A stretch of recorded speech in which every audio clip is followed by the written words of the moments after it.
Good afternoon, everyone. We're going to just wait a minute for everyone to kind of enter into the webinar and we'll get started. Thank you for joining me this afternoon.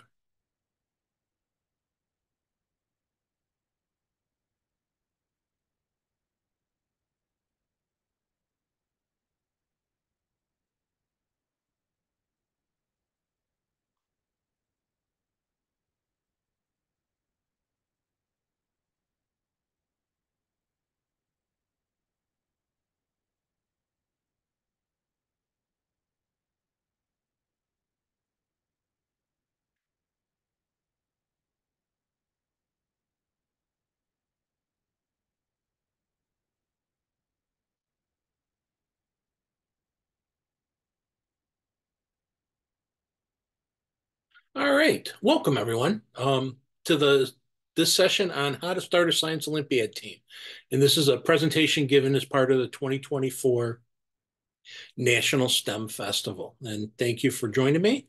I'm Dr. John Loehr. I'm the Vice President of STEM Education with Science Olympiad. And that means in my role, I handle questions, or I handle our programming and academic activities, as well as professional development, outreach, and webinars. If you would please go ahead and throw some information in the chat for me. I'd love to know where you're coming from and joining us tonight. And also go ahead and throw on information into the Q&A. Thank you, Miosha. I see your question, and we'll get to that in a little bit. So just a reminder that this webinar is happening because of the 2024 National STEM Festival.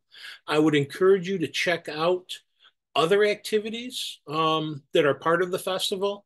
There are both other virtual activities that are coming up over the next 4 or 5 days, as well as a whole bunch of in-person regional activities.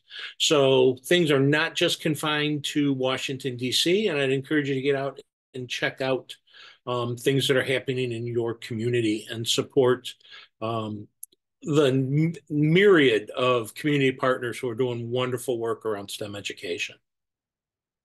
So what I had hoped to tackle today, if this works for everybody, is the following. Want to talk a little bit about the history of Science Olympiad, because I'm making the assumption that some of you are just finding us for the first time. We want to talk about our background, talk about the student experience. We're going to talk about how to join and then tackle questions. So as I said, Miyoshi's got a question out there, and I will get to that a little bit later, specifically about questions, but please don't hesitate to add stuff in. I'm more than happy to stop and tackle things as they come up. So starting off on what is Science Olympiad? And Science Olympiad, our goal is to improve the quality of science education. And that's for all students in kindergarten through 12th grade in high school. And we really want to make sure that through our efforts, we're getting more opportunities for kids to engage in really good science education.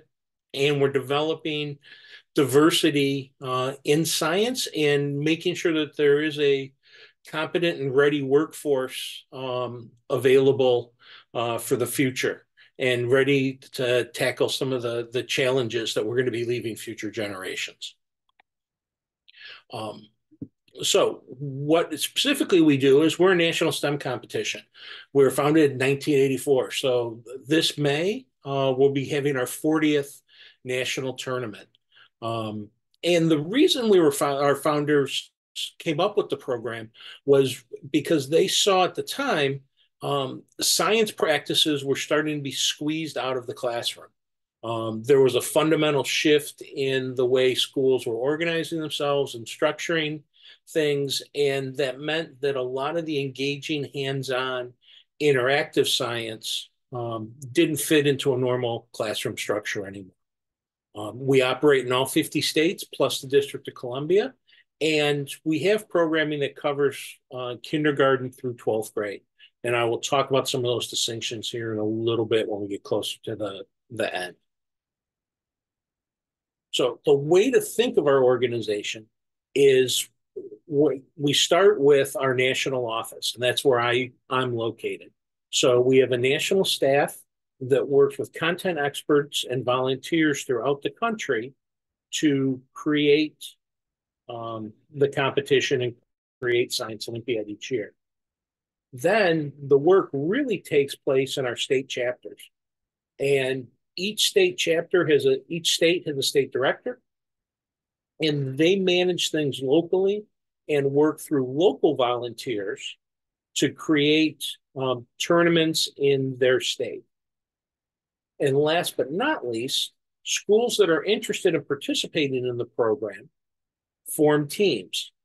And really what ends up happening around the team, or the three key elements of the team, is that there is a school coach and representative, that you have student participants, and then in almost all programs, they're supported by parent volunteers.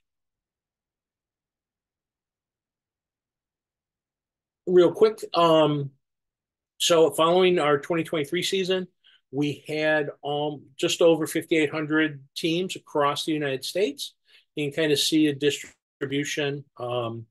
New York and California tend to be our larger states.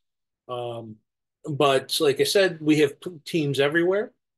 And this year, I'm excited to announce that we're actually up over 6,400 teams participated in the 2024 season.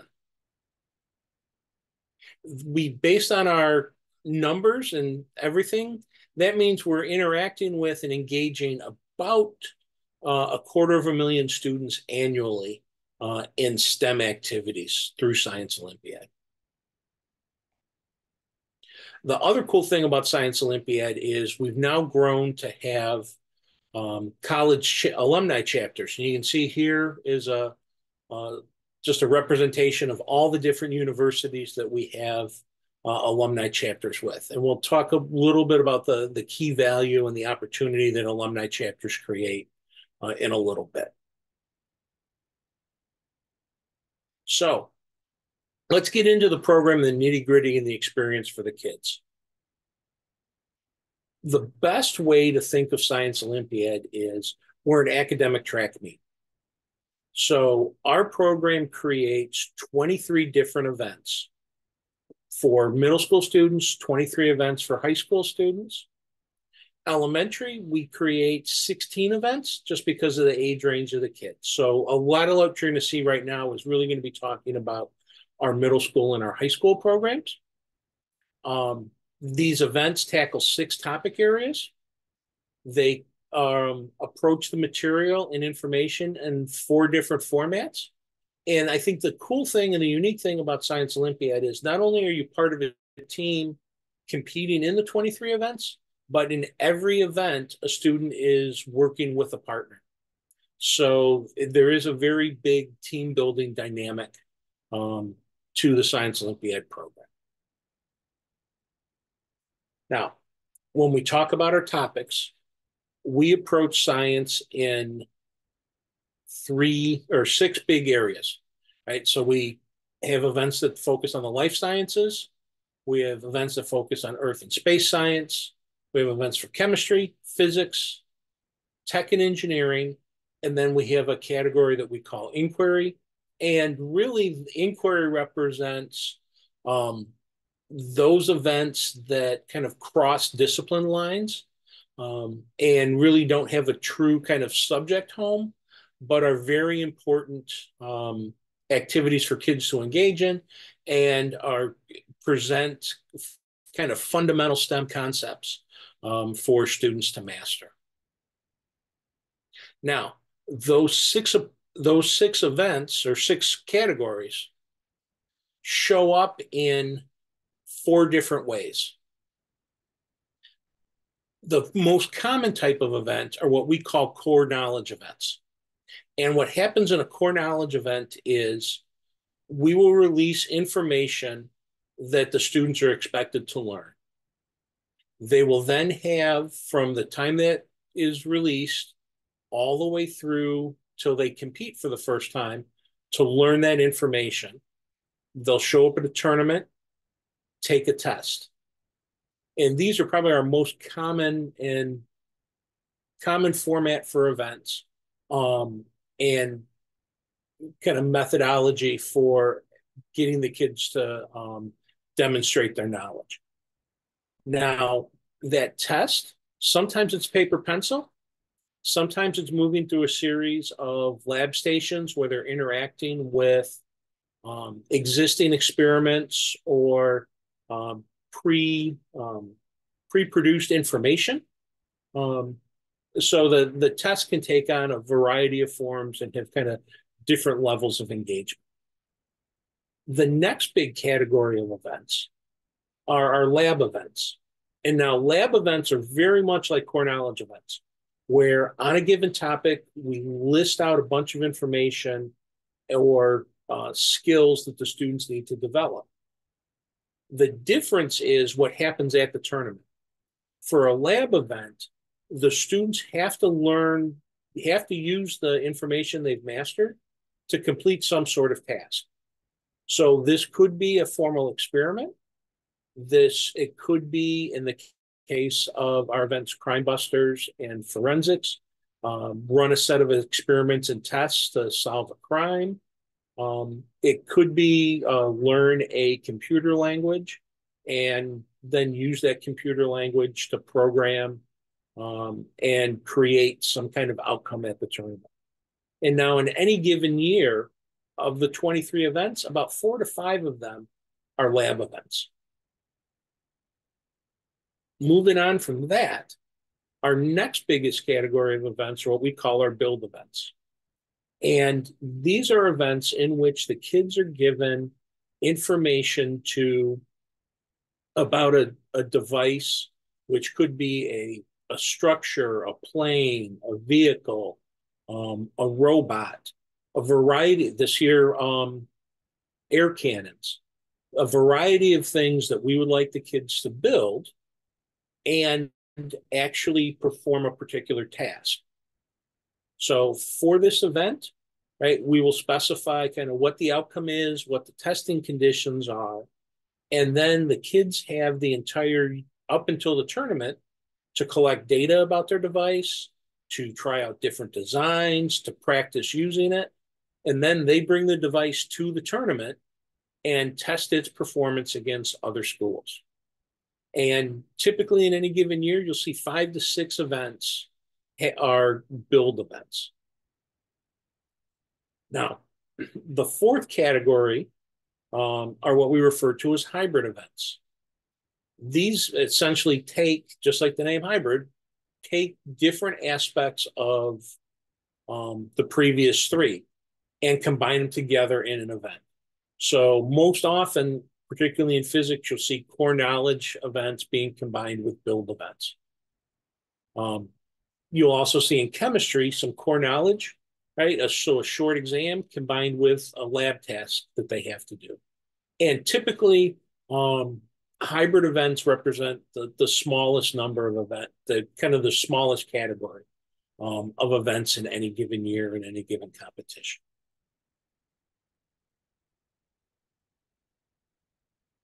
Now, I had talked about and mentioned this idea of tournaments. And essentially what we end up following for Science Olympiad is this structure. And for larger states, so if you think back to the map I flashed up a few slides ago, pretty much any state that has more than probably 40 teams will have regionals. So these are quite common in Illinois, where I am, New York, California, North Carolina.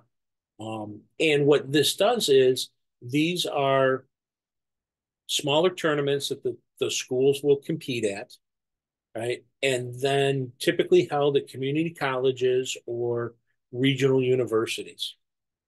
So for example, here in Illinois, a number of our events in the Chicagoland area are community colleges.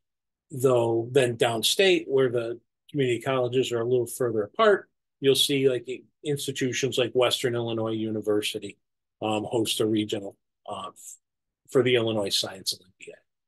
And the idea at regionals is teams will compete against each other, and the top performing teams at the tournament will get an invitation to go on to state tournaments. State tournaments are typically held at flagship universities. And so, again, sticking with Illinois, we're at the University of Illinois in 2 weeks to determine the Illinois state winners. From these tournaments, right, from the state tournaments, the top teams will get invitations to nationals. For our really big states, Illinois, New York, Michigan, Ohio, Pennsylvania, California, North Carolina, being some examples, will actually invite the top 2 teams in each category to come on to nationals. And at nationals, these are held at major universities throughout the U.S. We move it from year to year. So this year's tournament will be Memorial Day weekend. Memorial Day weekend here at the end of May at Michigan State University. In previous years, we've been at Wichita State, Cornell, Auburn, University of Arizona. So just big universities around the country. And I'm going to pause here because I see a second question. Okay. Get to that question in 1 second. Just in real quickly to talk about kind of the calendar regarding tournaments. So Science Olympiad, the season typically starts when we release the rules the Tuesday after Labor Day. So that's when teams find out the specifics about the 23 events that they'll be competing in. Regional tournaments typically will start and run for the bigger states between January and March, with state tournaments starting at the end of February, beginning of March, and running all the way through the end of April. And nationals are typically held between mid-May and the first few weeks of June, right at the end of the academic school year. I talked about big states and regionals. I do want to go back real quick on the smaller states that don't have regional tournaments. So a great example of this is South Carolina, where the membership, they just don't need to have a regional. What happens there is teams will go, instead of competing in the regional, teams in those smaller states will get to go and compete just right away at the state tournament for their chance to go on to nationals. Now, and to give you a sense as to what that looks like, here's essentially the schedule for the national tournament coming up this year. You can see on the left are all the different events. And essentially the tournament takes place as a one-day event starting at 7 in the morning, where students have to turn in devices that need to be impounded. And you can see the 3 events this year for impound or air trajectory, robot tour, scrambler. Then you have for events where they need a full hour to run the event, we have the teams divided up into blocks of 10, and over a 6-hour period, the groups of 10 students or groups of 10 teams, so 20 students, will come in and compete in those events. For other events that don't run as long, we have those you'll see are represented as the self-scheduled events. And essentially that means that any time over that 6-hour period, the school can select when is the right time for those students to go ahead and compete in that particular event. After the competition day ends, there's a brief break so we can tabulate scores, figure out results. And then at the end, we hold our closing ceremonies. And at the closing ceremonies are when students are recognized for their performance within events. So the top students in anatomy and physiology can win medals, right? Just like the top students in dynamic, planet, or flight. And then also what'll happen is depending upon the team's performance across all 23 events, will also recognize team achievement and provide medals and recognition for teams. Now, there's an entire class of tournaments, and we're going to get into some nitty gritty here because there's a question asked about invitationals. And invitational tournaments are tournaments that our alumni chapters run, competing schools run, and essentially these are opportunities for the kids to practice. Now, in most cases, right, they are not covered by the Science Olympiad fee, so there is an additional cost to registering and participating with an invitational tournament, right? But the beauty of the invitational is, one, it's an opportunity to practice for your events. And not only do you get to practice for the events, invitationals are the only type of tournament where you get your materials back. So, for example, a team will get to see what they got right and wrong on the chemistry test or what they got right and wrong in forensics.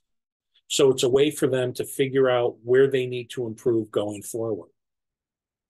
The other great thing about invitational tournaments, and particularly the ones hosted by alumni chapters, it's an opportunity for teams to see a variety of colleges and universities, both in their region as well as across the United States.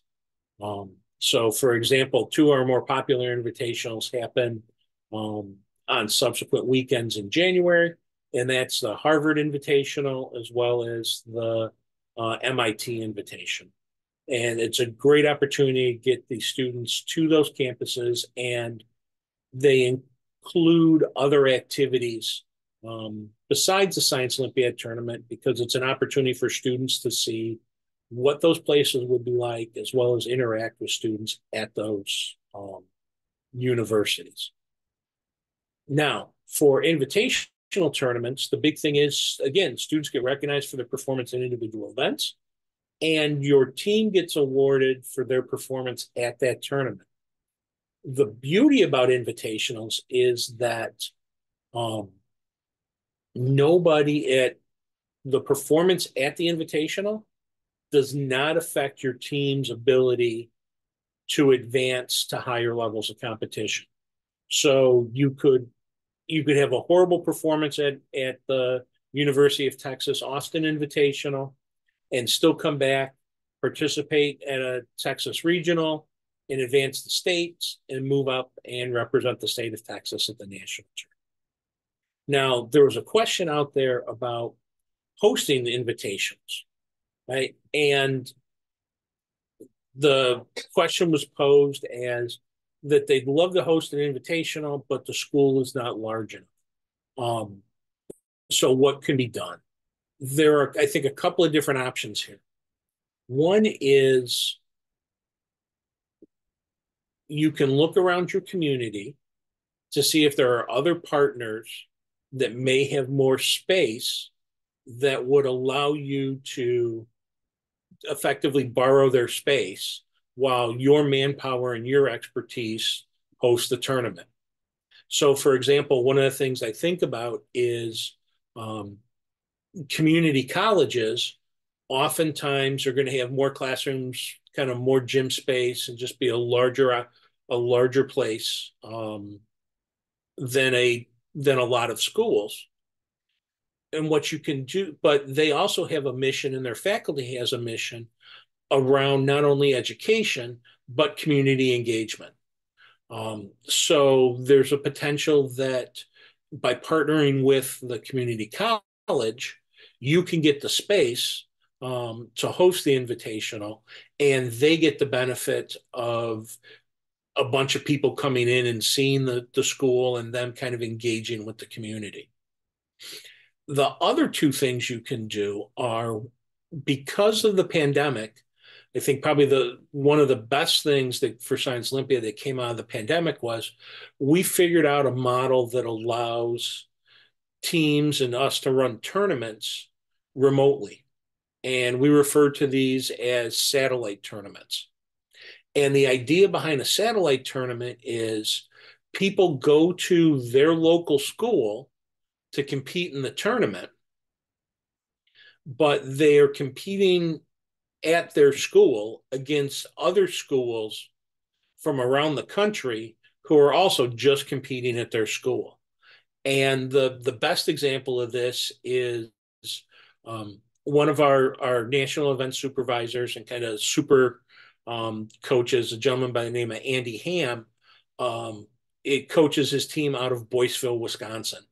And if you are at all remotely familiar with kind of geography, Boyceville is located in far northern Wisconsin, uh, pretty much within an hour of where Lake Superior and the Canadian border is. Um, but Andy had through doing satellite invitationals, he had over 200 teams compete in his Boyceville Satellite Invitational this year. And you saw teams there from not only around the Midwest, but also teams from California, New York, Florida, Georgia. So it's that's one way. If you don't have space, is potentially think about running a satellite invitational. Last but not least, the third option I'd give you to think about and consider is there are a lot of places that either don't do all of the events or they stagger the way they do the events. So we've had schools in the past run build only invitationals where the only thing they ran were the build events and encourage people to do their devices. And vice versa, we've had places that all they do are core knowledge events. And again, encourage the schools to just be ready for the test. And those are kind of nice because, uh, especially early in the season, kids may not be as far along or as prepared. So by limiting the slate of events, you may get a better participation and or more student interest in the program. So hopefully that's a couple of ideas that may help you there regarding the ability to run an invitational. Now, I want to turn for a second and talk a little bit about sort of why and what we think the power of the program is. Um, the biggest thing I think, and probably the core part of Science Olympiad, is that it's a very much a problem-based learning approach. So we lay out 23 challenges, and the students have their choice of which of those challenges they want to tackle. No student is expected to do all 23. In fact, the schedule sets up so realistically, no student can do more than 6 at best. The other thing about these challenges is that they come from real world problems, real world activities, and have strong through lines to careers and STEM related jobs. The other thing about them is they're all open ended. Yes, you're tasked with doing something, and we kind of specify what you have to do, but how you get there, how you prepare yourself, the materials you use, the choices you make, right? All of that, it comes down to the students. So again, it makes it a very personal activity and allows them to sort of put their own flair on things and give them a chance to do things and approach education in a way that a lot of times they don't get to do during a regular school day. The other thing about Science Olympiad is it's team based. No one works alone.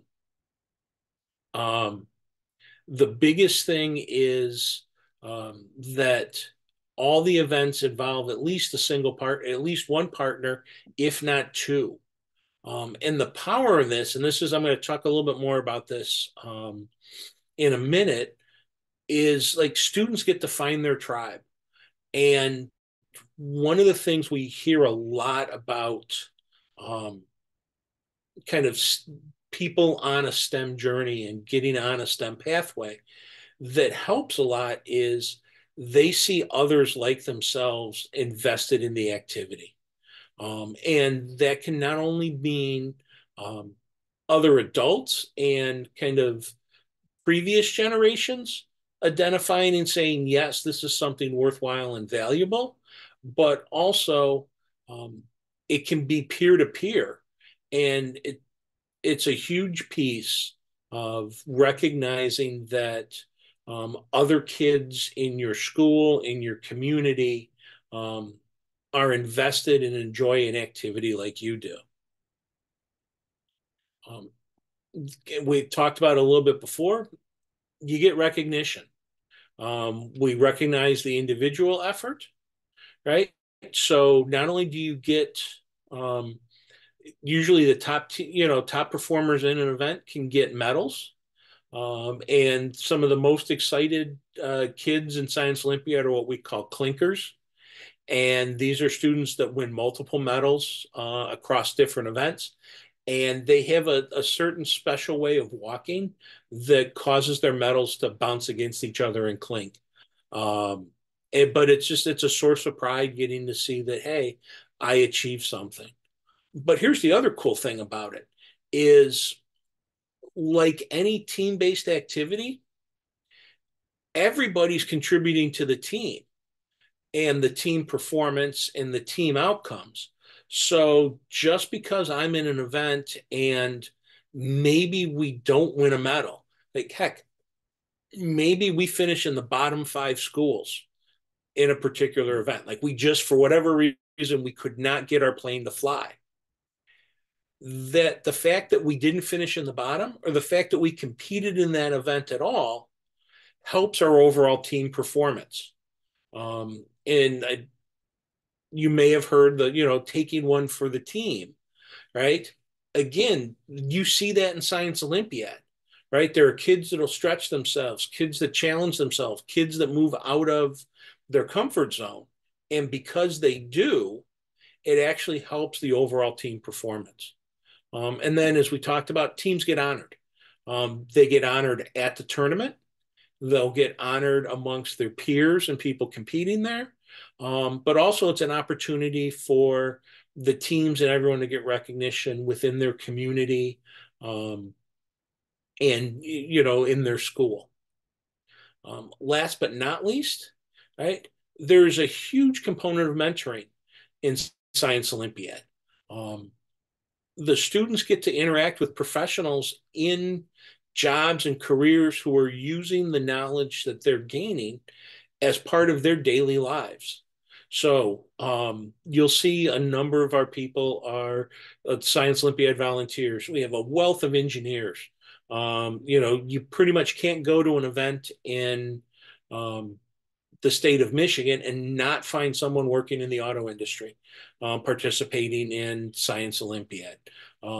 Same thing in variety of communities, aerospace, biotech, pharma, criminology, public health. So there's all these professionals that want to give back and share their passion and their knowledge, right, with the next generation and inspire these kids. Our alumni, again, huge wealth of people um, that are wanting to give back and share their Science Olympiad experience with other kids and encourage other kids to follow a STEM path to a variety of universities around the country and even into careers. With it being with it coming up to our 40th anniversary, I was actually having a conversation with one of our founders, and she shared the fact that The very first Science Olympiad participants are now in their late 50s and early 60s. So you just have this huge pathway of alums that are interested in giving back and engaging with kids and sharing, their passion about flight or farming or agriculture with other kids that are equally excited as those topics. And last but not least, we had a great connection with subject matter experts. We've talked about the professionals, but also from industry and universities looking to share their knowledge with kids.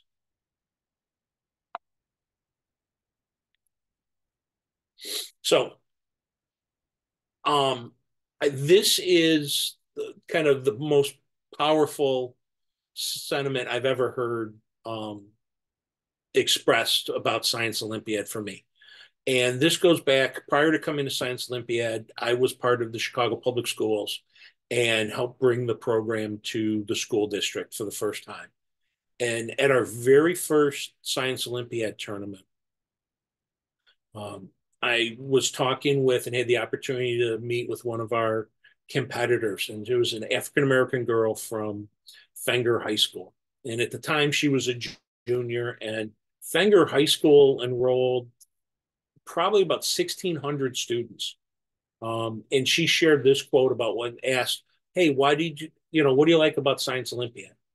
And she said, "Until I joined Science Olympiad, I didn't realize students in my school liked science as much as I did." And this statement's always stuck with me because growing up, I was a kid that, I mean, my grandparents, my parents, people in my community, my friends, like I always had people around me that were excited about science and were willing to help foster my interest and my love of science. And it just struck me as to how isolated this young woman felt, because here she was. I mean, she'd gone through 3 years of school, taking a science class every year, with those classes enrolling at the time probably 30 to 40 kids, feeling as if she was the only person that liked science. And it wasn't until she got together with her Science Olympiad team that she felt the camaraderie and support of others in her community around science. So this is what I mean when I talk about the idea of finding your tribe, right? And finding that network and support. And I think that also carries over on why you see college, so many of our college level alums have created alumni chapters because they love having their tribe. Here's from another Science Olympiad competitor, Ben Sachs, who did a fantastic documentary film. But it's really about the idea of doing and being an active participant in your own learning. And so to the point where he says, right, it's become second nature, and you just know you can do whatever the task requires of you. Here's for Jordan. Again, it's starting in middle school, right, and helping put her on her future pathway of being a PhD candidate in cognitive psychology. Now, to kind of get to the meat of the that I've shared with you, kind of getting into the meat of the idea, the program, and what can you do. So very first off, right, if you're interested in Science Olympiad, think about joining an existing team, right? Our teams are school-based, and that does include homeschools, right? The work really, as I kind of mentioned before, when the rules come out, starts towards the beginning of the school year. Now, the thing is, every team's going to set its own qualifications and criteria, right, on who can be part of it. and part of the Science Olympiad team. And while we have limits on competition days, there are no limits on who can participate. And what I mean by that is I talked earlier about there being 23 events. Any given Science Olympiad team at a tournament gets 15 students to compete in all 23 events. And you have limits set on how many seniors and can compete on a high school team, as well as how many ninth graders can end up competing on a middle school team. But that's who can compete. But a Science Olympiad team in many places often way larger than just the 15 competitors, because you're going to need more people, not only to help those the 15 competitors be ready for a tournament, but also you're going to need more people because it's a very long season. So the kids that are excited and have no conflicts on their schedule in September when Science Olympiad starts, when it comes to February or March when you start competing, stuff may have come up. There may be a family wedding, or we didn't think there was going to be a conflict, but it's grandma's 70th birthday, or someone's 50th wedding anniversary, that causes, or there's now a conflict. Nobody thought that the basketball team was going to advance that far in the state tournament, and the basketball team is going to state, so that means you got to replace your basketball players on your Science Olympiad team.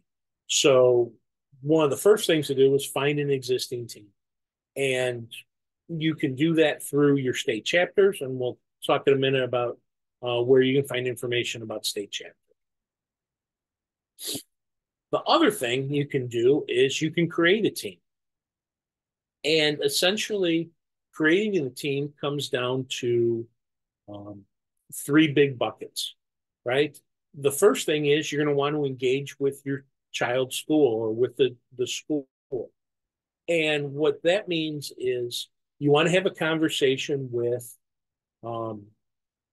either a teacher and or the school administration, so the school principal, about the idea of creating a Science Olympiad team.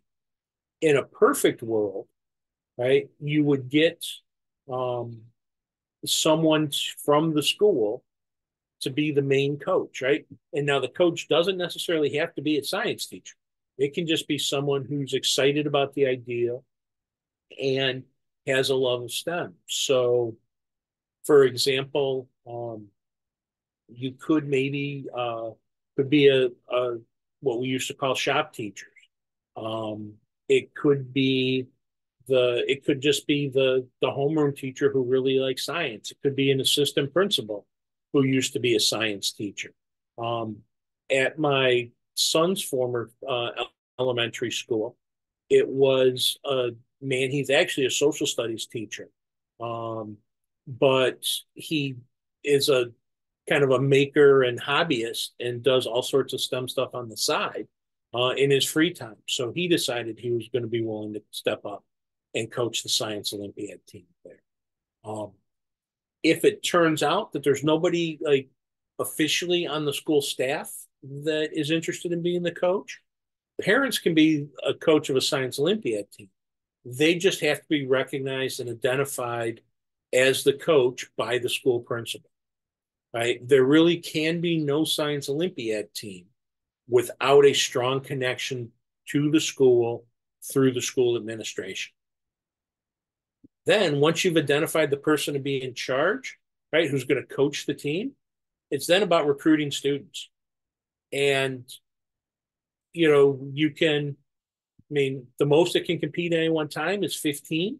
So if you want to plan and your goal is we're going to come in and we're going to compete in all 23 events, then you want to challenge yourself and work towards recruiting 15 students.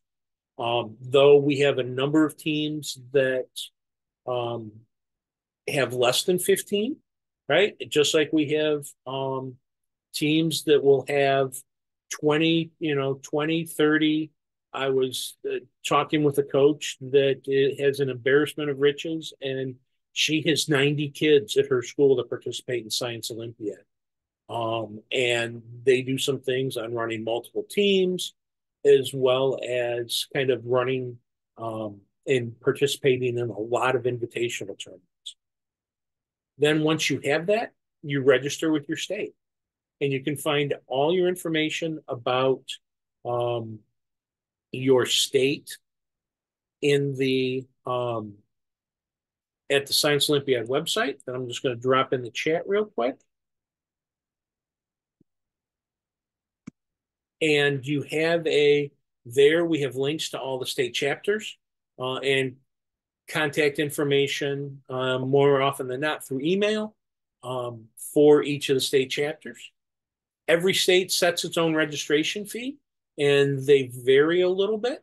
But once you register with your state, then you're eligible to compete not only in invitational tournaments throughout the U.S., but you'll be set up to compete in tournaments within that state as well.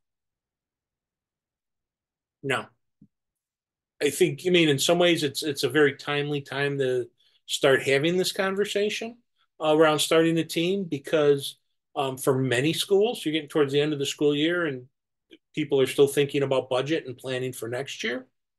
And I've kind of broken so your cost may vary depending upon your location and depending upon what you want to do with your school. So these are really just kind of examples, right? But essentially, there are really three fixed costs for a Science Olympiad team. The biggest one and the most important one is your registration with your state. And I have $300 on there because it's a decent estimate, is on the high side, is what it likely costs across the US to be part of Science Olympiad. The next budget item that you're going to have to tackle is transportation. And I put bus transportation down there. And again, with schools and locations, this number varies a lot. And depending upon the rules set around your school, you may not need to use a bus, right? Some schools have very strict rules on transporting students. Others, it's a lot looser, and you can do different things with parents and private vehicles. But whatever you do, you have to follow your school's guidelines. Last but not least, you're going to probably need about $500 in materials for the different build events. The great thing about build events is we try and do them with very low cost materials or create low cost options for you. The other big thing with the building materials is you can also use a lot of recycled elements and kind of, things lying around the house or lying around a classroom a lot of times to get you through it. Now we can talk about optional costs. Most Science Olympiad teams do a team t-shirt. So estimating costs for team t-shirts based on your number of kids. If you've ever been around kids, particularly activities that run at the end of the day, they're almost always starving. So having some money set aside to be able to feed them or encourage them in with snacks and stuff like that's always a good thing. If you want to participate in an invitational tournament, have an estimated registration cost of about $120 for the invitational. Money for your invitational bus, having money for tournament days, and not so much to necessarily feed the kids a major meal, but you're going to be at a college, a university, a school for a 6-hour day. And I've yet to see a Science Olympiad team that doesn't have a plethora of snacks, not only for the bus ride there and back, but also to keep the kids kind of engaged and make sure they're not hungry throughout the day. And last but not least, setting aside some money for professional development for both the kids as well as the coach. So an estimated cost of about $3,000 um, is potentially possible for a science Olympiad team. Correct. And let's see, I wanted to share this one because here goes to show you like a lot of the things going on around Science Olympiad beyond just the tournaments itself. So you can see, a lot of it comes back to our alumni chapters and just all the different universities and opportunities that exist um, for kids to not only interact with STEM students at a ton of top universities around the country, but also participation in Science Olympiad, um, offer scholarship opportunities for college, as well as scholarship opportunities for college research as well as graduate school research. So there's just a wealth of opportunities that the program offers beyond the stuff you see directly in competing in the medals and the trophies. At this point, I'm going to kind of hit my mark and want to start tackling some questions. First off, want to get back to this very question that got thrown in right away. So a question about building success. And I would say probably the biggest thing I've seen and interacted with people around um, Science Olympiad is getting yourself to a Science Olympiad tournament. Or I'm not sorry, not a tournament, a Science Olympiad workshop. And there's a couple of different options for you. Um, a number of our states um, do workshops, and they have local workshops. So here in Illinois, they run what's called the Great Lakes Coaches Clinic. And it's essentially a 1 day workshop where you can come in and interact with other coaches and learn about events. Nationally, every year we run two different workshops that take place in the month of July. The first one we call our virtual boot camp. And this is a combination of um, like pre-recorded video as well as live question and answer sessions that you can get information and get ideas about events. So it's very much like the in-person local workshops, except that you're going to be hearing a lot from some of our national experts on these events and getting ideas on how to approach those events. We also have in the Science Olympiad store a resource called our coaching program. And essentially what the coaching program is, it's a handbook on how to handle a Science Olympiad team. And we actually lay out 26 weeks of practices and give you ideas and a timeline on how to help prepare your kids not only for an invitational tournament, but also the main tournaments that you're competing in. That's a great way. The other thing I would encourage you, if you haven't checked out, on the event pages on the Science Olympiad main website, there are resources and tools kids can use, and plus the Science Olympiad. I'm sorry, there's a student group that has a forum called scioli.org, and this is kind of a student peer-to-peer sharing network that our alums have set up that has a bunch of information and like archive stuff and information about events that's useful.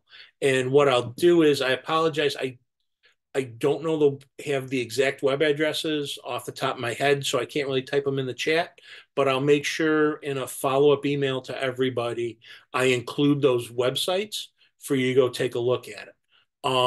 To Anonymous, who just asked about the coaching program, The coaching program is a document we put together. It's in the Science Olympiad store, that's available for purchase, that kind of explains Science Olympiad and gives you a little bit of what we gave you here, but takes you through um, a Science Olympiad season for middle school and high school, and lays out activities and things you can do at different times during the year to get the kids ready for a tournament.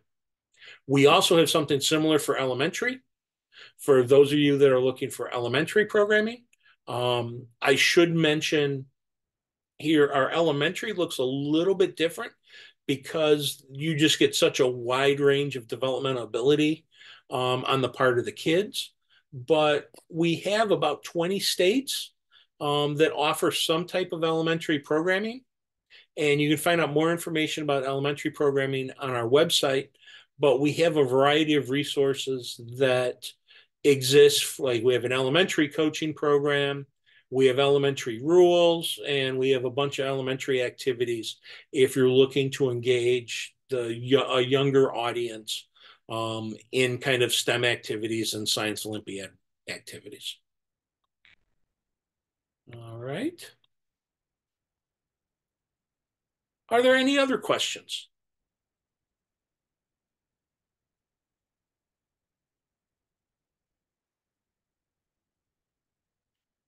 All right. If there's nothing else, and I can wait one more minute, I just want to thank you for spending the time with me, and thank you for your interest in Science Olympiad. To those of you on this session who were Science Olympiad coaches or involved in Science Olympiad already, thank you for supporting the program and all you end up doing for our kids in the STEM space. It's awesome, and it's the fun part of my job is getting to hear and interact with you guys who are doing really the hard work to keep kids inspired. If you want to reach out, feel free. There, my email is here at SO. It's just the name, jfloehr at soinc.org. The office phone number is up there as well. Feel free to give a call to the office. As a final kind of note, I said you guys will be receiving a follow-up email. I'll make sure the follow-up email includes a link to the recording for this session, as well as links to the things I talked about. So the coaching program, workshops, state websites, the event pages, and I'll also make sure you guys get the slides as well. Only thing is, I ask you to bear with me. It's probably not going to go out until Friday. But we will get it out to you. And in the interim, if you have any questions, feel free. It's JF Loehr, and that's JFLOEHR at soinc.org. Again, thank you very much. And I'd encourage you to check out some of the other STEM festival programming. Have a great night.